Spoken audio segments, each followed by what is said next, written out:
We'll start with the invocation mantras. So close your eyes, keep your back straight, gently adopt chin mudra. Shri Gurubhyo Namaha Harihi Om Ganana Ganapati Gum Havamahe Kavim Kavinamupamashravastamam ज्येष्ठराजं ब्रह्मणां ब्रह्मणस्पत आनशृण्वन्नोतिभिः सीदसादनम् महागणपतये नमः। प्रणो देवी सरस्वती वाजेभिर्वाजिनीवती धीनामवित्र्यवतु आनो दिवो बृहतः पर्वतादा सरस्वती यजतागन्तु यज्ञम् हवन् देवी जुजुषाणा घृताची शग्मान्नो वाचमुशती शृणोतु वाग्देव्यै नमः। ॐ सहनाववतु सहनौ भुनक्तु सह वीर्यं करवावहै तेजस्विनावधीतमस्तु मा विद्विषावहै। ॐ शान्तिः शान्तिः शान्तिः।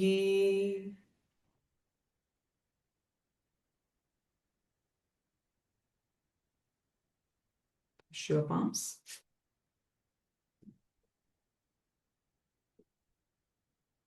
Place them on your eyes. Gentle massage all over your face. And with few blinks, slowly open your eyes.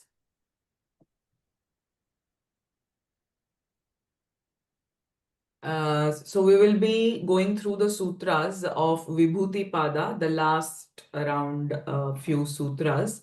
And then today we'll begin with Kaivalya Pada and we'll cover the first 12 sutras. And in the next month, we will finish with the remaining sutras from Kaivalya Pada. So there are around again 20 or so verses remaining. So let's chant the invocation to Maharishi Patanjali. Yogena chittasya padena vacham malam sharirasya cha vaidyakena yopakarottam pravaram muninam patanjalim pranjaliranatosmi.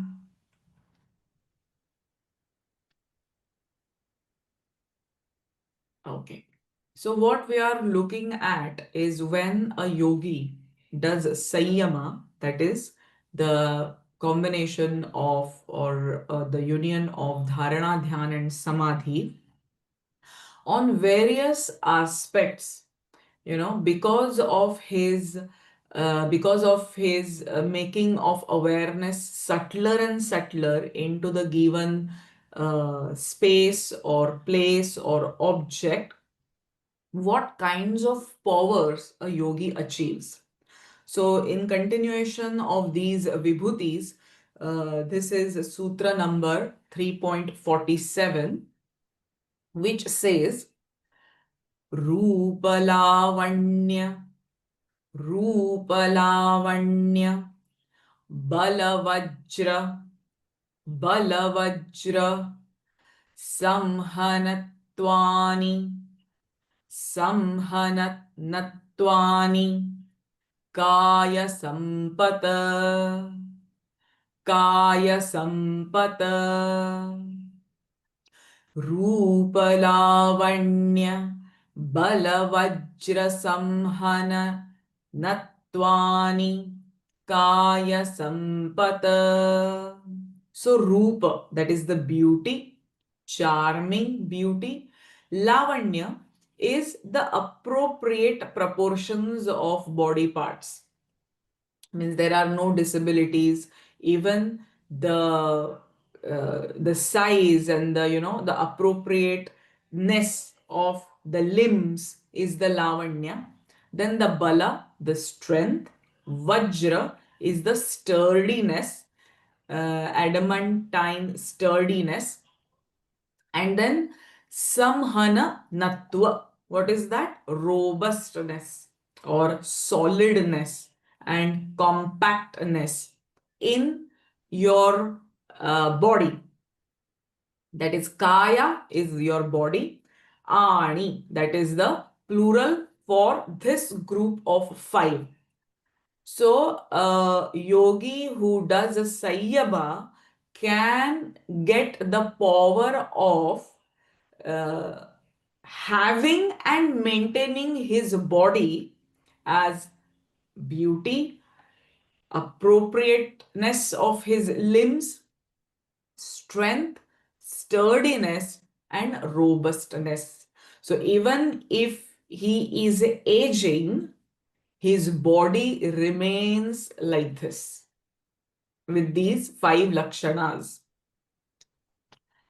That is the sampata, that is the wealth of the physical body, that perfection, that wealth he can achieve and maintain throughout his life. His body will always remain beautiful, graceful, strong, tough, and robust. That kind of constitution he can develop and maintain throughout his life. That kind of a vibhuti and power a yogi achieves. Then, grahana swarupa, grahana swarupa, or swarupa, asmita, grahana swarupa, asmita, अन्वय अन्वय अर्थत्व अर्थत्व संयमादिन्द्रिय जयः ग्रहण स्वरूप अस्मिता अन्वयार्थवत्व संयमादिन्द्रिय jayah. So, grahana is the ability of the senses to connect with the respective objects. That is for the senses are. But a yogi uses each sense organ to connect with its respective object. Swarupa is ability to throw light on the object. So because he is doing sanyama on a given object, his 100% awareness, what is that ability to throw light? So his 100% awareness is focused on that given object. And from where it is coming? From asmita. What is the underlying cause of those senses? My eyes are seeing, my ears are hearing. This feeling I am getting because I have asmita, that I am ness. And that is the cause. But in this case, when a yogi does the sanyama on a given object, it is the sattvika ahangara. That the sattva guna is at the highest. Anvaya. So what is this anvaya? Three gunas present in gross and subtle forms of the senses. That a yogi becomes aware that these three gunas, sattva, rajas, tamas, that is present in the gross and subtle forms of the senses. So I can use my eye in a sattvic way or a tamasic way or a rajasic way. So with which guna you are connecting it with is the anvaya arthatva or arthavatva. That is the purpose of the three gunas. A yogi is very much aware what is the ultimate purpose of these sense organs and its relation to its gunas. If I use my sense organ with a tamasic or a rajasic way, it might be binding. Means I get bound to these organs or objects of the senses. For example, very simple, when we see our favorite dish, because all the memories are stored in our chitta, we remember that I like this particular dish, and because the guna which is overpowering is the rajasic or a tamasic guna, I get attached or bound to that particular dish, and I crave or I develop cravings and greed towards that dish or for any given object of the senses. But a yogi uses the sattva guna, and hence he is very much aware that these sense organs I can also use it for liberation, not for bondage, not for getting attached, but for the liberation I can use these sense organs. And that is what Sanyama he is doing, and thus he develops mastery over his senses. That is the Indriya Jaya. So by Sanyama, on the power of perception and on the essential nature. What is the essential nature? That is the sattva ahankara or asmita, that correlation with the ego sense, that why I am focusing on the object with the sattva guna only for the liberation from that particular object or from that sense organ. And the purpose of the sense organs, that is the liberation, mastery over them is gained. We all also do Sanyama, but with a Rajasic and a Tamasic way. But if we just change the guna to Sattva, the same object and the sense organ, the sense organ with which we are doing Sanyama on the given object, the same thing can become tool for the liberation and achieving mastery over the senses. And this is what this sutra is telling us, that a yogi is wise enough to use the same tools for bondage for liberation. He uses the same tools not for binding, not for getting bound, but for liberation, because he is doing this Sanyama only for the purpose of achieving the state of Kaivalya. Okay. Then how, at a greater depths a yogi can achieve the vibhutis, these powers, we can't even imagine and think about it. So, tato manojavitvam, tato manojavitvam, vikarana bhavaha, vikarana bhavaha, pradhana jayascha, प्रधानजयश्च ततो मनोजवित्वं विकरणभावः प्रधानजयश्च ततः. By that Sanyama, manojavitvam, body attains the speed of the mind. Vikarana bhavaha, ability of the existence of the mind independent of the body. Can we even think about it? That how can mind exist without a body, but a yogi can does it. Pradhana Jayaha. That is the complete mastery over the primary cause. So, body, mind, these are all the attributes of Prakriti. So, he is gaining control over the very primary cause, that is the Prakriti. If a yogi can achieve or become more and more and more aware of the subtlety of the Pancha Mahabhutas, because Prakriti is nothing but the Pancha Mahabhutas. It is, that is the raw or building material, and he contemplates and studies and focuses his all the mental energies on this primary cause.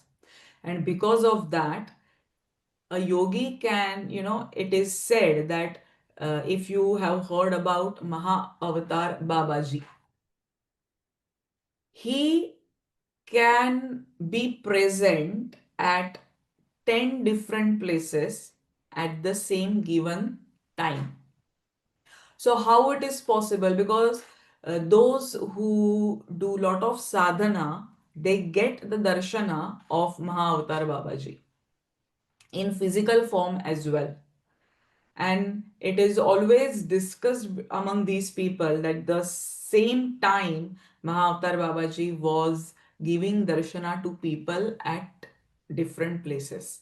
So how it is possible that a yogi can attain the speed of mind? You know how fast our mind is. Within a fraction of second, it can travel from one place to other. Huh? That place can be miles away, thousands of miles away, but a mind can travel within few seconds. With that speed, even a yogi or a yogi's body can become as fast as mind, and hence they can, present in different minds without even the body, independent of the body.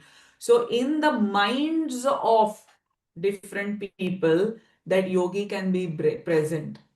So this kind of vibhuti and power a yogi can achieve through this pradhana jaya. What is pradhana jaya? That his awareness is flowing forth. What is pradhatu means? It is flowing forth. Like prana. Prana is always flowing in nature. Similarly, pradhana. Pradhana means he is gaining mastery over the very basic principle or the primary cause. What is the primary cause of body and mind? Is the Prakriti. And that is how he can achieve the speed of mind. Right? Even in when we chant the stotra of Lord Hanumana, even this Manojavatvam, even Hanumana can travel with the speed of mind, and he can fly with that greater speed because he is a yogi and he has achieved those powers, and hence he can fly with the speed of mind. Hmm? So this is a very beautiful sutra which uh, gives that what at what level and greatest heights a yogi can achieve powers. So from that, the body gains the power to move as fast as the mind, the ability to function without the aid of the sense organs, and complete a mastery over the primary cause, and that is the Prakriti. Then Sattva Purusha Anyata Khyati Matrasya Sarvabhavadhishtatruttvam Sarvajñatrutvam cha Sattva Purusha अन्यता ख्याति मात्रस्य सर्वभावाधिष्ठातृत्वं सर्वज्ञातृत्वं च. So, sattva, that is the essential purity of the mind field. What is required in the entire journey of sadhana is the purity. And sattva guna represents that highest level of purity in mind and intellect. Purusha, that is the pure consciousness, pure awareness. Anyata, distinction between. Khyati, he gets that crystal clear clarity. Matrasya, of only what? Sarva bhava adhishtatrutvam, that is, ability to control all beings. Sarvajñatrutvancha, ability to know everything, omniscience, all knowingness. So, what happens? By recognition of the distinction between sattva, the pure reflective nature, and the self. So, he is very well aware that the Purusha, the pure consciousness, is distinct from the highest state of purity at my mental and intellectual level. That distinction, what he gains is the supremacy over all states and forms of existence. And that is because he gains that supremacy over all states and forms of existence.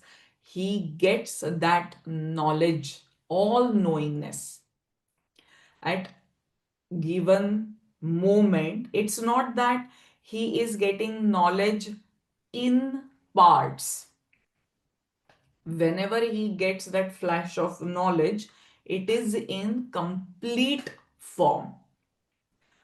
So in all forms and states, like in all gross, subtle and causal, and past, present and future, all together, it's not that he's only getting knowledge of the subtle form or gross form or causal form, or he is not getting knowledge of only the past or the future. No, it is,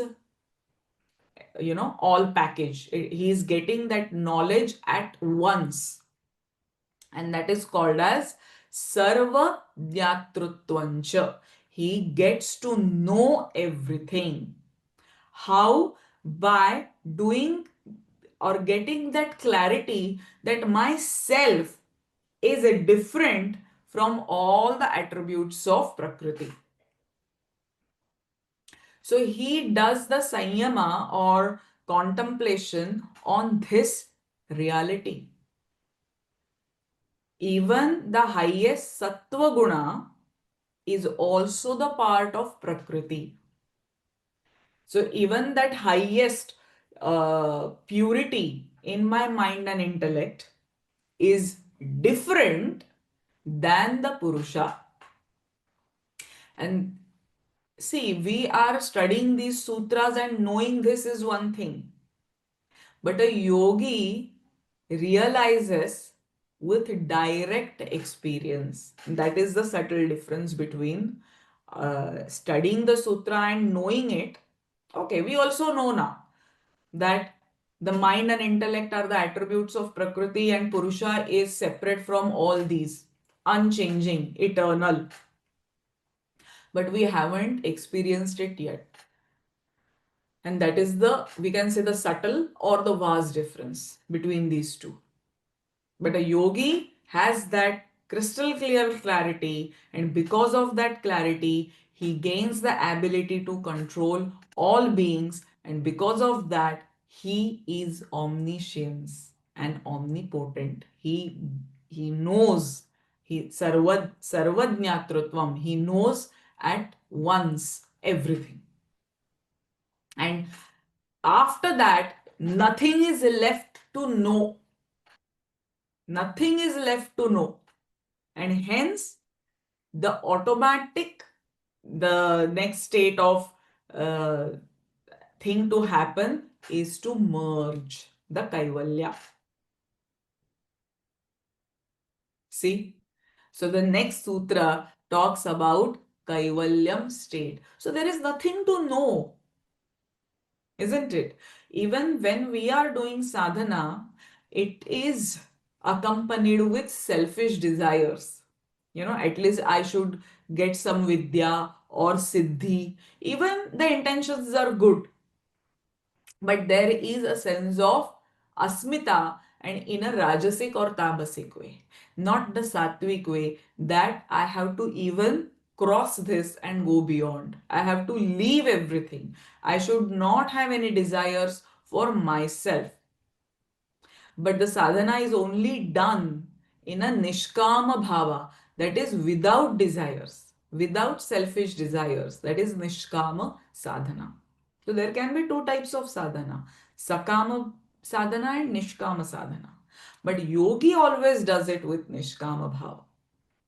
And that's why tad vairagyadapi dosha bijakshaye kaivalyam तद्वैराग्यादपि दोषबीजक्षये कैवल्यम्.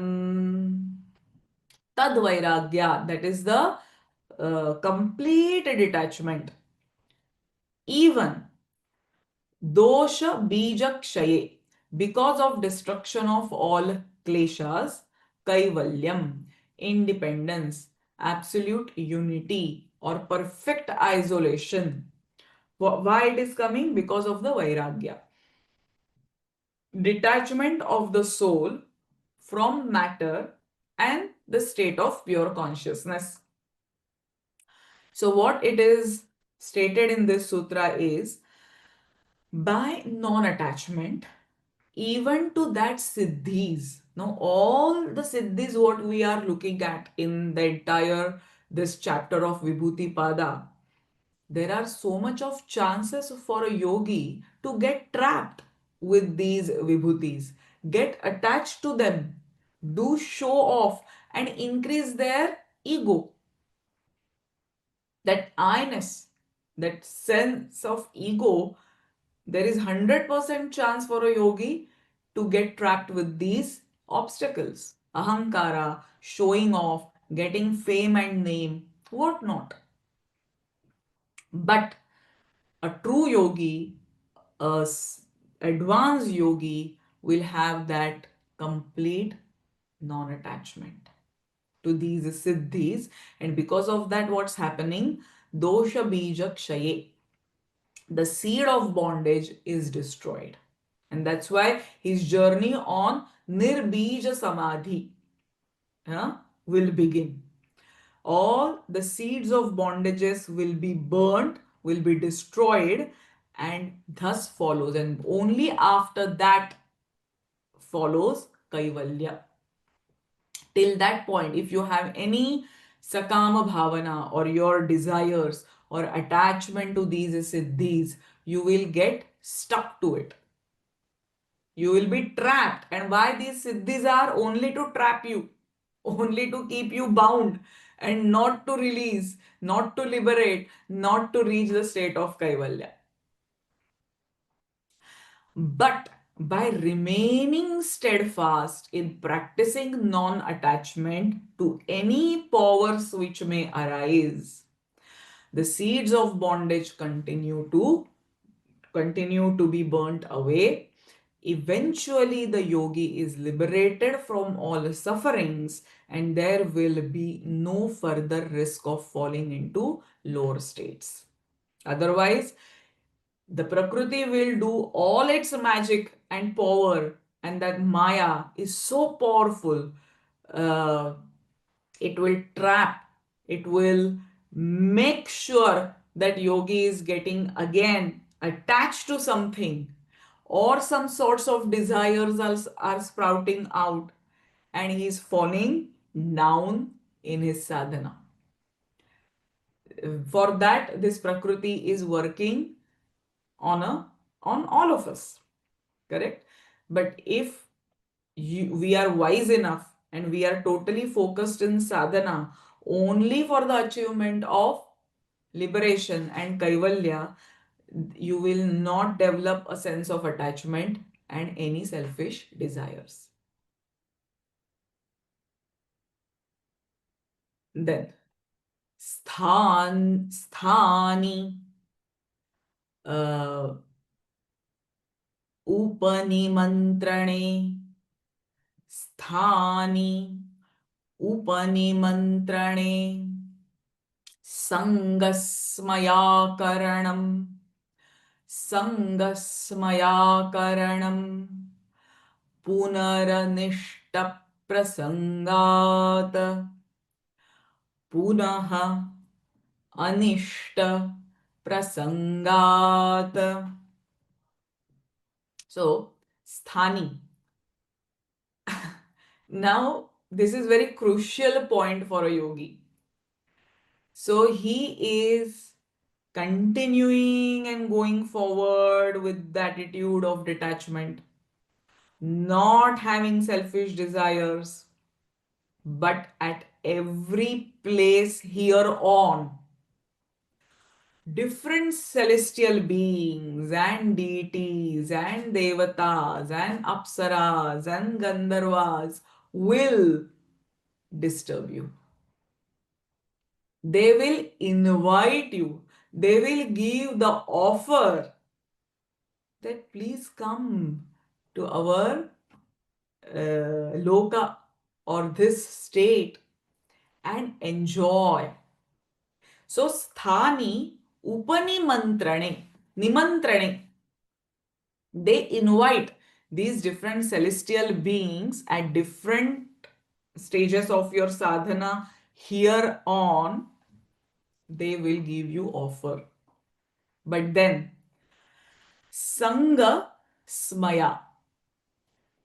Sangha means what? They will try to bring a yogi in contact with them and getting attached with them or encounter with them, and they smaya, they smile, or a yogi, and because of this encounter a yogi may develop the pride. See that these higher devatas are inviting me, offering me.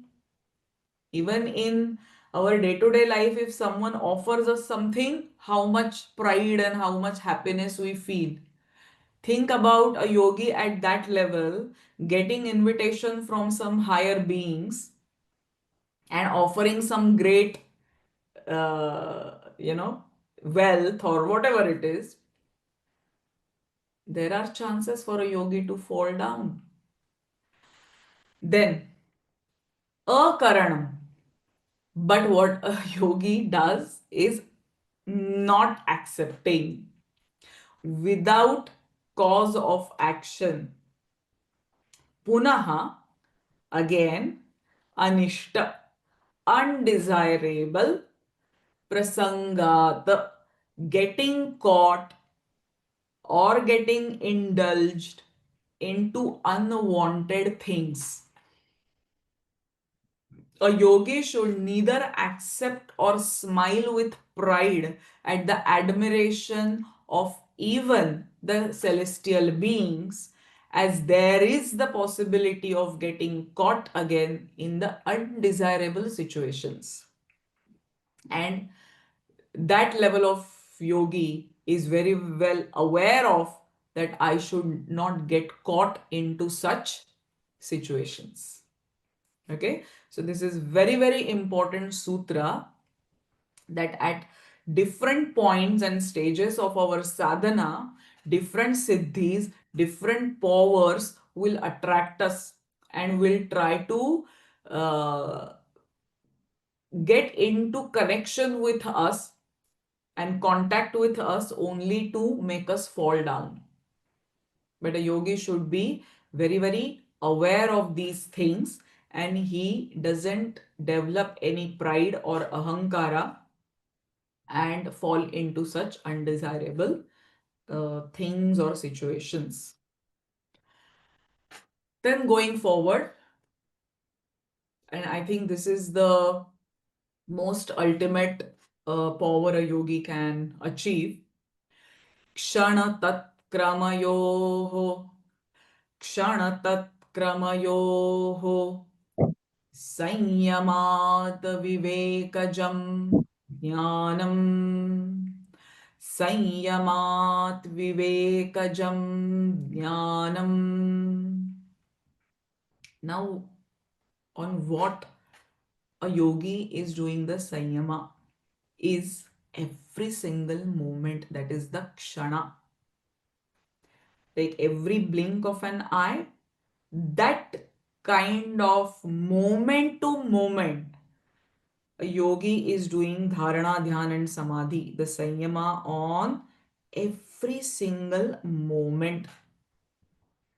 And kramaya, that kramayoho, in sequence. So each moment after moment creates a sequence, progressing step by step. Sanyamat, from Sanyama on, Vivekajam Jnanam, that discriminative knowledge is born. Vivekajam, Jam is the born of. Discrimination, discernment is born of that knowledge, Jnanam. So by Sanyama on single moments in sequence comes discriminative knowledge. Until now, all space related Sayaba explained, but this sutra explains about the time related factor. See, everything in our Shastras is explained in forms of stories or different characters or different devatas. Lord Vishnu stands or represents this space, the vastness of space, and the eternity of the space. But on the other hand, Mahavishnu's only other form is Mahakali, and Kali represents this eternal time and time to time and beyond time, timelessness. So when a yogi achieves a state of Kaivalya, he goes in a state which is beyond time and space, and which is represented by Mahavishnu and Mahakali. So what a yogi does the Sanyama on this time factor or this unit of time, minuscule of time. And because of that, he gains that discriminative knowledge about each and everything which is in existence. Now, for example, if we take an example of a tree. So, a yogi knows from its seed form to its fully manifested form, because he has done the Sanyama unit by unit on each moment from its tree's growth from a seed state to the fully grown tree. So that's how he knows not only about the tree but every single object which is existing in this Prakriti. About, we have seen in the last sutra about all beings. There is nothing left which is unknown to such yogi.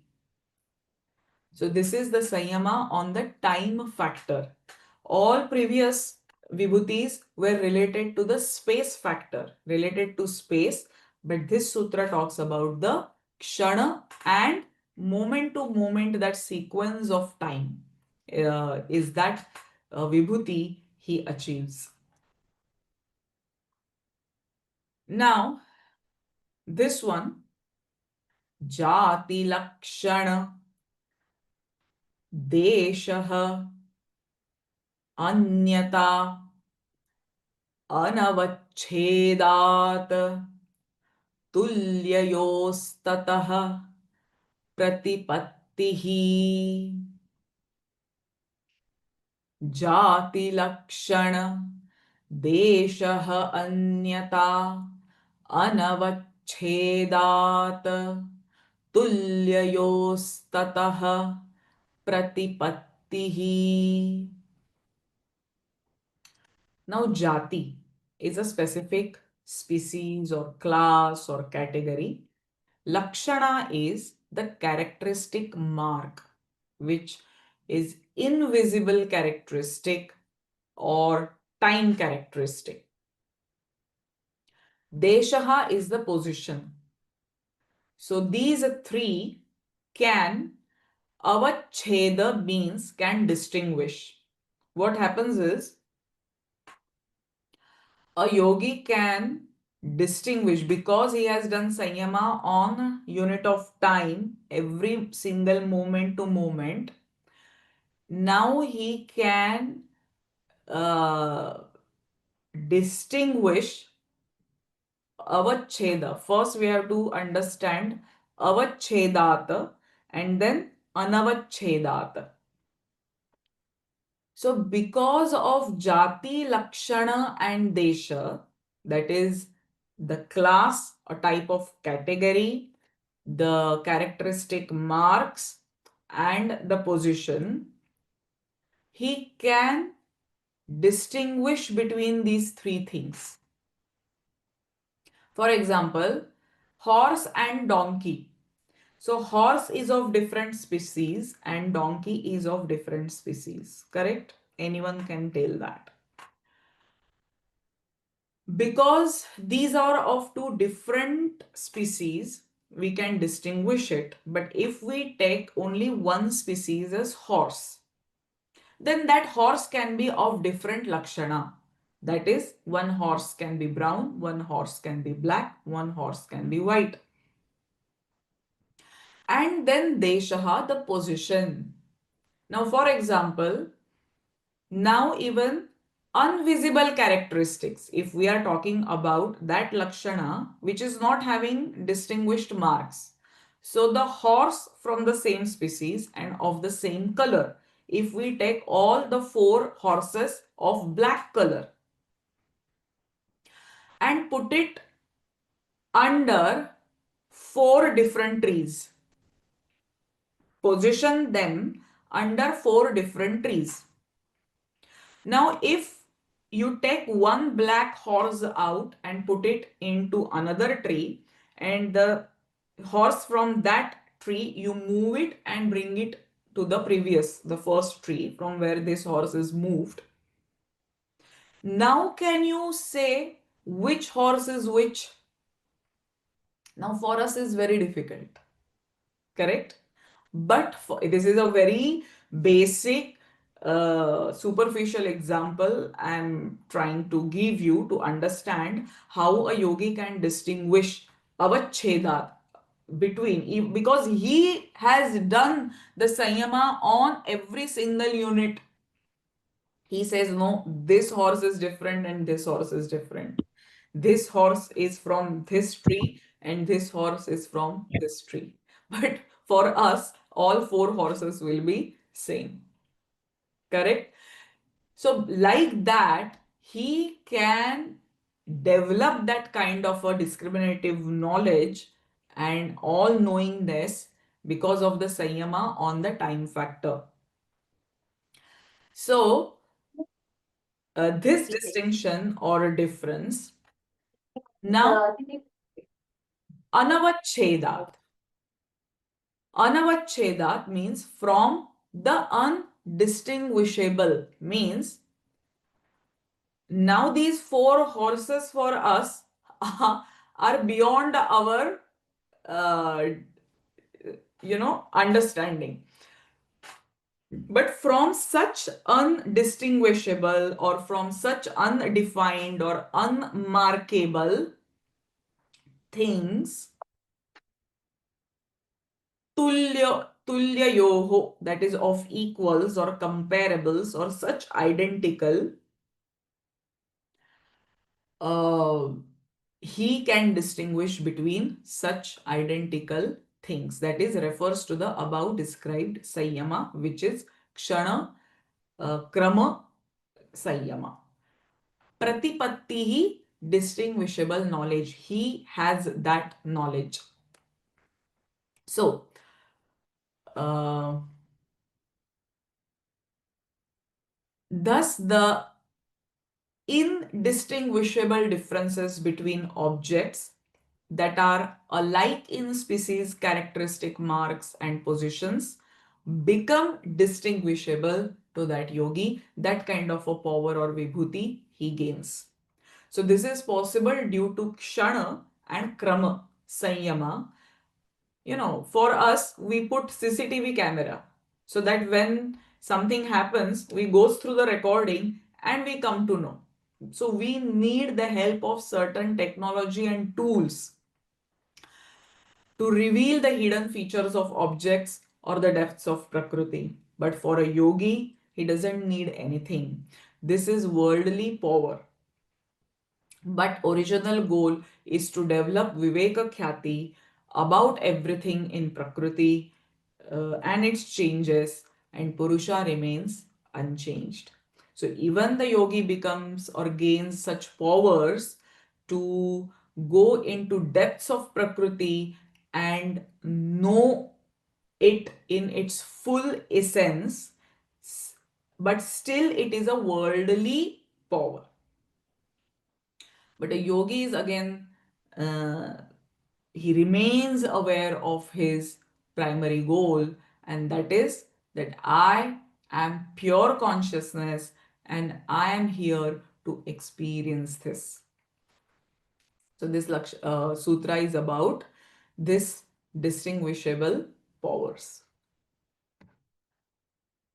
Then, Tarakam Sarva Vishayam Sarvatha Vishayam Akramancheti Vivekajam Jnanam Tarakam Sarva Vishayam Sarvatha Vishayam Akramancheti Vivekajam Jnanam.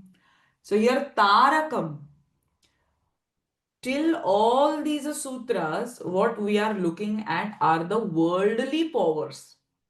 But yogi transcends all these worldly powers and life. That is called as Tarakam. Tarakam means he goes beyond the materialistic and worldly activities. Sarva Vishayam, about all objects, and Sarvatha Vishayam, in all states and conditions.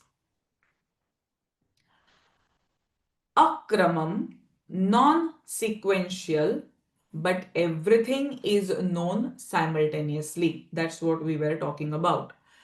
If it's in sequence, what will happen? The curiosity and anxiety and enthusiasm will develop, and it can become obstacle to get caught into it. And after knowing everything, but what happens for a yogi? He knows about all objects and all of its states at one go. That's why he can transcend the worldly life.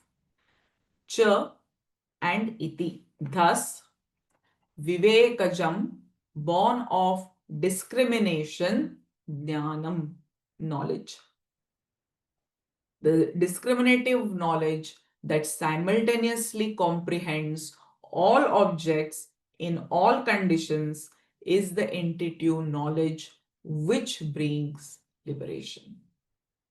So here the jnana becomes the reason for a yogi to transcend. To transcend this worldly life, this materialistic life is not easy. Why? Because there are selfish desires, vasanas, samskaras, kleshas, afflictions, vrittis, Vyuthana chitta, which is always directed outwards. So this entire chaos, in that entire chaos, we are engulfed. We are completely capsuled. But when through the sadhana and nirantara abhyasa and the highest form of attachment and developing the sattva guna and becoming gunatita, what happens is this tarakam state comes for a yogi. He feels, now I know everything. There is no more curiosity left. We are still going through the worldly activities because there is inner desire to know more. Correct? There is a desire to acquire something and to preserve something. So the kind of these instincts or vasanas which are there within us to know more, to acquire more, to preserve more will keep us bound into the worldly affairs. But for a yogi, after knowing everything, there is nothing left to know, nothing left to acquire, and nothing left to preserve.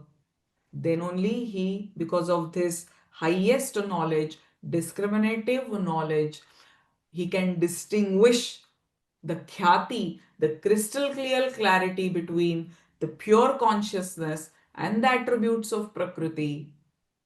He can transcend. He reaches, he evolves himself to such level. Now there is no need to know anything more, and he automatically let go, transcends all the worldly life and establish eternally, permanently into the state of liberation or Kaivalya or the highest knowledge, we can say. So this sutra is talking about this. Okay. Now, sattva purushayoho shuddhi samye kaivalyam. Sattva purushayoho shuddhi samye kaivalyam. Now, sattva is the mind and intellect. The sattva here is not sattva guna, but it is compared to the chitta, the mind field, which has become tranquil and pure. Okay, that is sattva purushayoho, and both of the self of pure consciousness. Shuddhi, purity on strength of paravairagya, to stay in the state of nirodha. We have seen the nirodha, chitta vritti nirodha, and samadhi nirodha. How that nirodha we have to maintain at all time. See, which can last for few moments to years. For a yogi, that nirodha state remains all the time. But for all others, the nirodha state is there. It's not that it is not there, but it remains for very short period of time.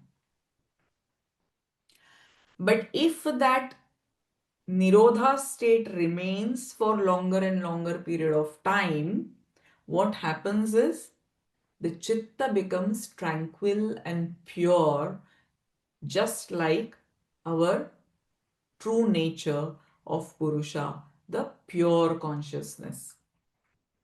Samye, exactly the same. So what's happening now? My chitta, which is all these years was distracted and toxicated with different gunas and kleshas and vrittis, because of the sadhana, it has just become same as the purusha, which purusha has its own nature. True nature is pure consciousness. Kaivalyam, independence, absolute unity, perfect isolation, detachment of the soul from matter. That's what we have seen, that it transcends the worldly affairs. When the tranquil mind attains purity equal to that of Purusha, the self, there is Kaivalyam, absoluteness. Kevala, what remains is, what is Kevala? From there the Kaivalya word has come. Only and only Purusha. Kevala Purusha remains. So there is no mind, there is no intellect, there are no thoughts, there are no chitta vrittis, nothing. But only Kevala Purusha has remained, and that is the state of Kaivalyam. And here, with this, the Vibhuti Pada introduces the state of Kaivalyam, and the chapter is ended here, the Vibhuti Pada. So, iti Patanjali Virachite Yoga Sutre Tritiyo Vibhuti Padaha. And then it starts with the Kaivalya Pada, that is the liberation. The entire chapter of Kaivalya Pada talks about these 4 units. What are these? 5 ways to attain powers, that is the Siddhi, which is called as Chitta Panchakam. So how the Siddhis can be gained? And then about Vasanas. Unless and until we get rid of Vasanas, Kaivalya is not possible. So we are going to study about these Vasanas, the karmic impressions. And then refutation of Buddhist views on mind, consciousness, world, and the clarification on nature of the Chitta and Purusha is talked about. And then finally, the mind or the Chitta heading towards Kaivalyam in the last verses of Kaivalya Pada. Now, this is very interesting to know that how the siddhis can be achieved, not only by doing sanyamas, but also through other means. And what are these? Janma aushadhi, mantra tapaha, samadhija siddhayaha. Janmaushadhi, Janmaushadhi mantra tapas samadhi jas siddhayaha. Few people are born with siddhis because of their karmas in previous births. So some people don't have to do any sadhana, don't have to do any tapas, don't have to do any sayama or sadhana, but they are just born due to karmas of previous births. Aushadhi, medicinal herbs and its preparations. The entire Rasa Shastra is explained in Vedas, that what combinations of aushadhis, that is the herbs, can be used, and uh, you know you do the sevana of those aushadhis on some period of time, and then you develop the siddhis. You get such herbs in different parts of Himalayas, and these yogis and Naga sadhus are very much aware of these aushadhis. And then mantras, the Vedic and Tantric mantras, their japa. If you do these, so mantras are not the ordinary sounds, they are the potent sounds. And if you do the japa, the constant repetition of these mantras, you develop siddhis. We have the example of Valmiki, how he becomes from a thief, a robber who used to stay in forest, used to rob people and gain, money and wealth from robbing people, from Valya to Valmiki. Why? Because he did the japa of Ram, Ram, Ram, Ram, Ram, Ram, Ram, and that japa itself transformed a person completely. And he wrote the Ramayana. So this is nothing but a great siddhi. Then tapaha, purification of austerity, undergoing penance, and because of that there are a lot of sufferings, but they accept it as a part of tapas. So we see a lot of Naga sadhus and yogis who does some, mm, out of the way. We even can't think of such kinds of tapas and austerities they go through, and because of that they gain powers. And samadhi, that's what we are studying since, last three chapters. That is Sayama, Dharana, Dhyan, Samadhi, Dharana, Dhyan, Samadhi, concentration of thoughts, intense contemplation on a particular object, and a complete absorption with the object of concentration is Sayama, is the Samadhi. So these are Janma, Aushadhi, Mantra, Tapa, and Samadhi. These are the 5 ways of attaining powers or siddhis.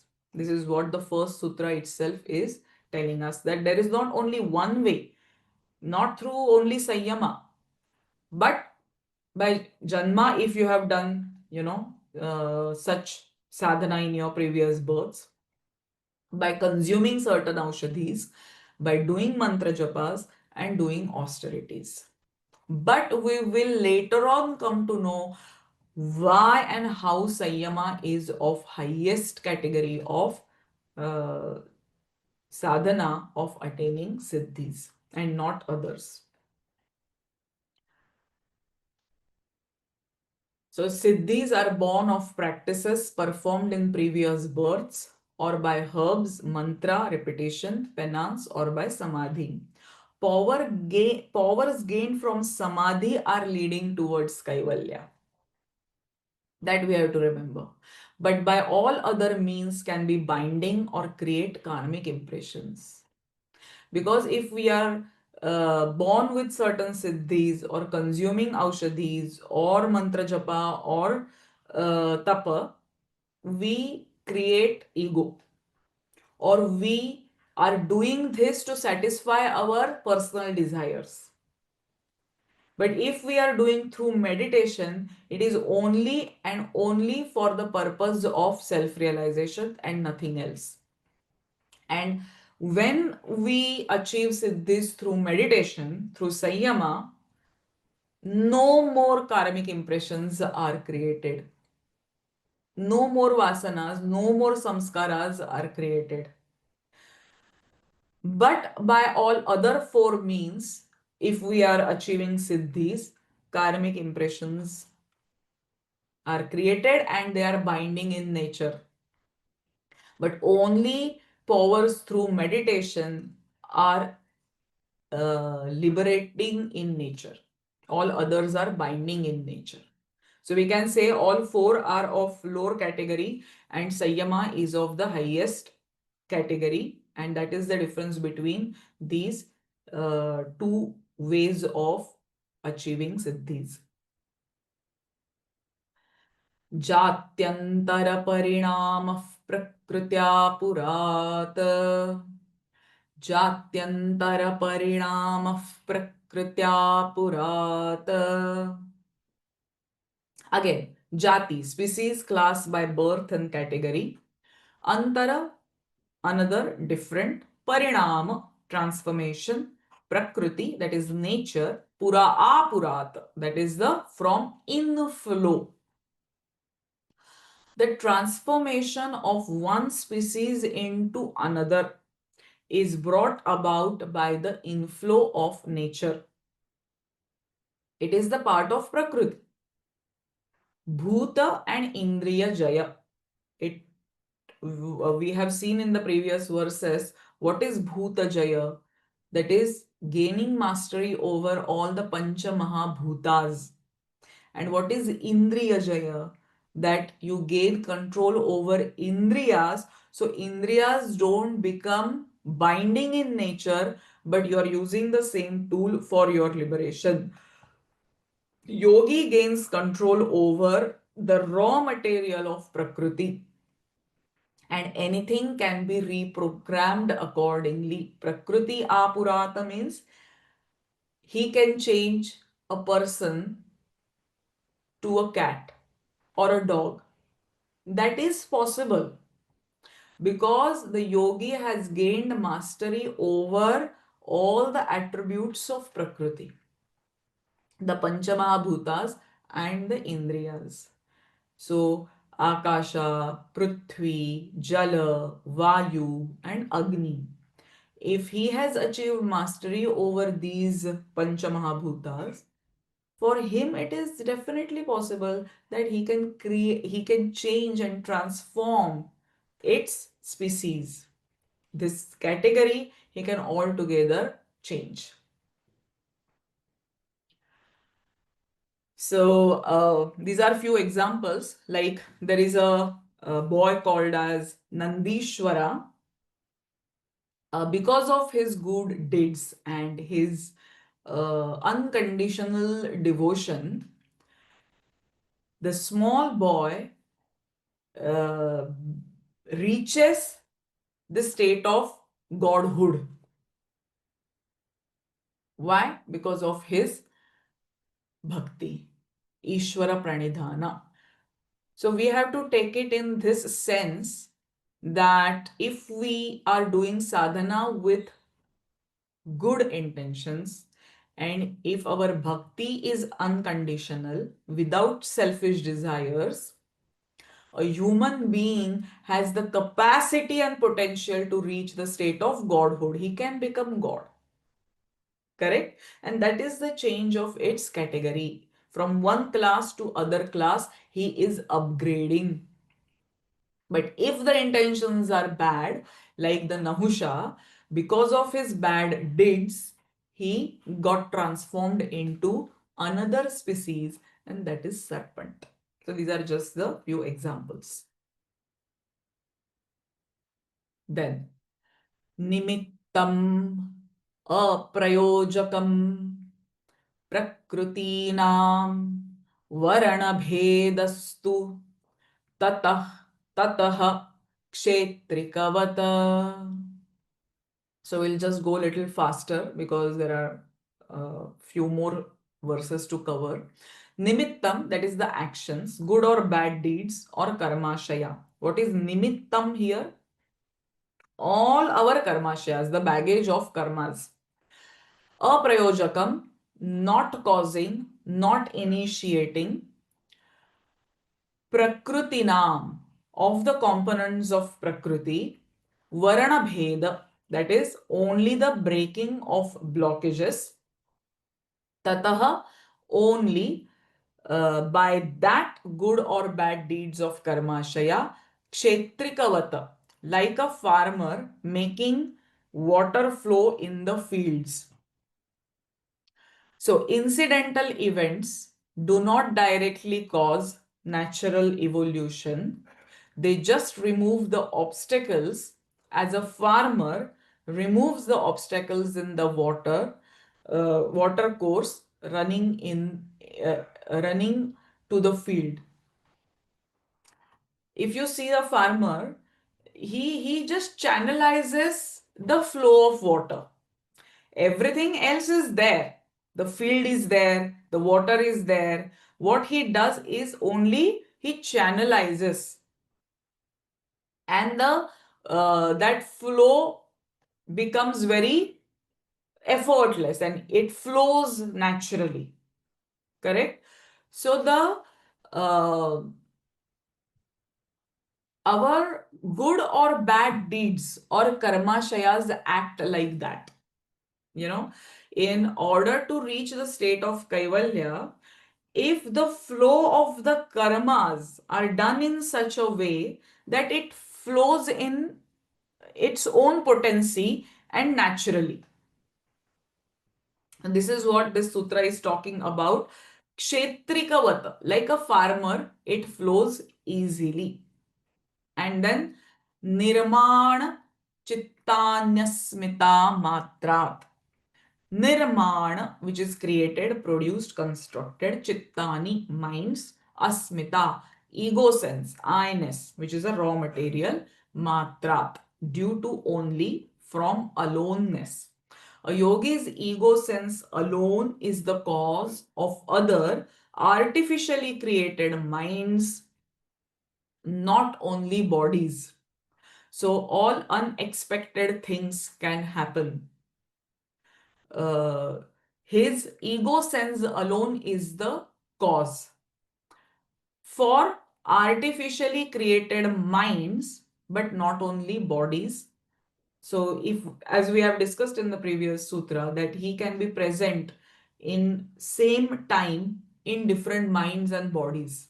So, that kind of thing is again explained in this sutra. प्रवृत्ति भेदे प्रयोजकम चित्तमेकमे sorry चित्तम एकम अनेकेशाम. Although the functions in the many created minds may differ, the original mind stuff of the yogi is the director of them all. So even if he is present in 10 different people, his, what we can say, prayojakam, what is the prayojakam? Is the boss of all other minds. So that mind stuff of a yogi, original mind stuff of a yogi, is the leader, is the director of all other created minds. Tatra dhyanaja, तत्र ध्यानजम् anashayam. Of these born of meditation, anashayam, that is the, as we have talked about, it is free of karmic impressions and without residue. So only the minds which are born out of meditation, so these siddhis, where they are created in the minds, these powers, these vibhutis are created in the minds of a yogi. So only the minds which are born of meditation, only those siddhis which are born out of meditation, they are only free of karmic impressions. How they will not have any karmic residue is explained in the next sutra. Why? Why through only meditation, if you gain siddhis, they don't have any karmic impressions, and all other means they have karmic impressions? That is explained in this sutra. Karma, ashukla, akrishnam, yoginaha, trividham, itaresham. Karma, ashukla, akrishnam, yoginaha, trividham, itaresham. So the actions, the sayama of the yogi are neither good or nor bad. Why? Because there are no selfish desires. If there are desires, there can be good desires or bad desires, or they can be mixed of both. But the actions of, so such is the uh, action of a yogi. But for all others, itaresham, they are of three kinds, either good, bad, or mixed. And because of this reason, the vibhutis or minds created through meditation is free of karmic impressions. We are going fast. Tataha tad vipak anugama anugunanam eva abhivyaktihi vasanam vasananam tatah tad vipak anugunanam eva abhivyaktihi vasananam. So of these actions, only those vasanas, the subconscious impressions, for which there are favorable conditions uh, for producing their fruits, will manifest in a particular birth. Now, from these three kinds of karmas, good deeds, bad deeds, and mixed deeds, tad vipaka anugunana, corresponding to gunas, as per the nature of fructification of the karmashaya. Now, when the fructification of karmashaya will happen, we have no clue about this. So, their manifestation of whom that subconscious vasanana, those latent potentials or subconscious impressions can manifest in a particular birth. So we don't have any control and any clue and any knowledge that when the fructification of these karmashayas, bad, good, or so that's why uh, in a given birth, we face either a lot of difficulties or a lot of success. So it depends on the fructification of those deeds. And that is being explained in this sutra. Jati desha kala vyavahitanam api जाति देश काल व्यवहितानाम अपि आनन्तर्यं स्मृति संस्कार एक रूपा sorry एक रूपत्वात्. Although desires are separated from their fulfillments by class, space, and time, they have an uninterrupted relationship because the impressions of desires and memories of them are identical. So, what's happening is uh, desires are separated from their fulfillments by class, space, and time. Jati, Desha, and Kala. They are separated. They have an uninterrupted relationship, but still they have the uninterrupted relationship with the samskaras, the karmic impressions, and also it is stored in the chitta, that is the memories, and they are of them are identical. So there is a close relation between the desires at any given birth, time, and space. And because of desires, whatever actions we have done, good, bad, or mixed, and accordingly we have created the karmic impressions on our chitta, and that is stored in our memory, smriti, and all of them are identical.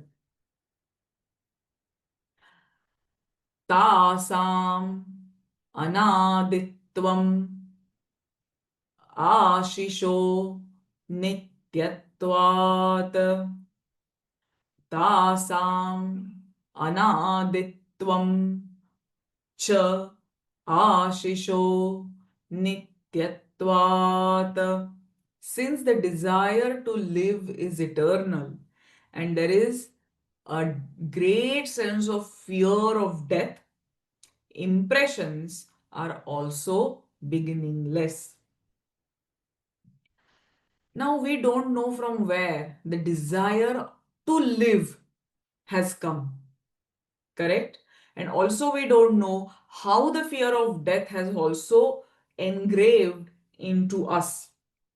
Similarly, the vasanas, these impressions, tasa means those belonging to these samskaras and impressions, they are also, we don't know its root cause. They are also beginningless. They are also uh, there in us from eternity. Hetu phala. Now here there are four things. Hetu, phala, then ashraya and alambanaihi. Sangruhitatvat, sangrahitatvat, esham abhave tad abhavaha. So because the root cause, we take it as kleshas, and because of all those sufferings and afflictions and the experiences created going through kleshas, that is stored in the form of memory. And then karma vipakas means the results of the karmashaya and the fructification of the karmashaya. The ashraya, what is the substratum, is our extroverted mind, outverted mind, vyuthana chitta. And what is supporting it and kindled it is the objects of senses. So these, the impressions being held together by cause, effect, basis, and support, they disappear with the disappearance of these four. So if we try to work on the kleshas, its memory, its support as our vyuthana chitta, and its what we can say, what is supporting the vyuthana chitta are the objects of senses. So we have to work on these four things. If we do that, we can overcome the vasanas, the karmic impressions. And this is very, very important. This is all about our sadhana. The entire Yoga Sutra is, that's why, explaining that what are the kleshas, what are the chitta vrittis, and how our vyuthana mind or extroverted mind can be controlled, and what makes the mind go outward are the objects of senses. So what need to be done is explained in the previous sutras. So if we work constantly on these four things, and if they four things disappear, if kleshas are gone, if memories of these experiences of kleshas are gone, if we are no more getting affected with the objects of the senses, and because of that our mind is no more going out but it is inverted or directed inwards, then automatically the power of vasanas and the creation of vasanas will automatically fade away. Atita, anagatam, swarupat, swarupato, asti, adhva, bhedat, dharma, dharmanam. So this is Atitanagatam Swarupatostyadhva Bhedad Dharmanam. Atita is past. Anagatam is the future. So the past and future exist in the real form of objects which manifest due to differences in the conditions of their characteristics. So I think we'll take from next session this sutra because it is getting too much right now, and we have to go into a little bit more into the depths of this sutra. So we'll stop here and we'll continue from Sutra 4.12. Okay. So do you have any questions here? I know these sutras are not that easy to absorb, too much to take away. But if we try to understand what the sutra is trying to give us the message, and we apply it in our practice, it is more practical and sensible to take the meanings and its message rather than getting too much overwhelmed with its very complexity. All right. So next month,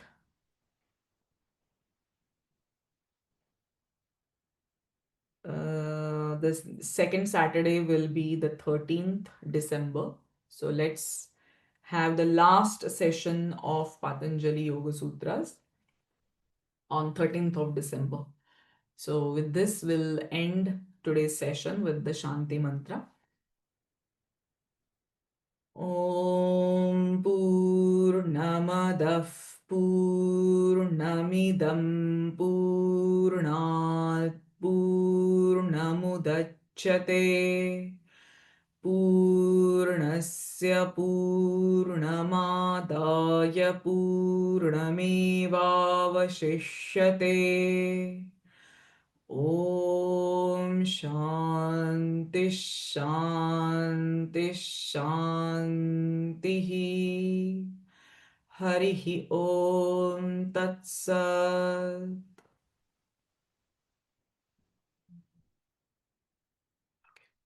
So thank you very much, and I will see you next month. Take care. Bye bye.